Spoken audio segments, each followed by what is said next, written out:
Bolu și Strulă ies de la biserică. Bolu se întreabă dacă e ok să fumezi în timp ce se roagă.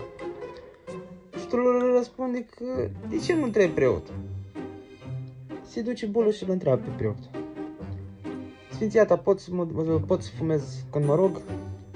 Dar preotul răspunde că nu, fiule, nu se poate. E o lipsă de respect pentru religia noastră.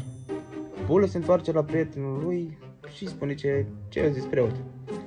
Strulă spune că nu mă mir, ai pus greșit întrebarea, ia să încerc și eu, se duce Strulă. Strulă se duce la preot și îl întreabă. Sfințiata, pot să mă rog în timp ce fumez? La care preotul îi răspunde, bineînțeles, fiule, bineînțeles. Bolu se duce la biserică să spovedească. Preotul întreabă, ai făcut păcate, Bulă? Da, părinte. Te lepezi de Satana? M-aș lepăda, părinte, dar am 2 copii cu ea.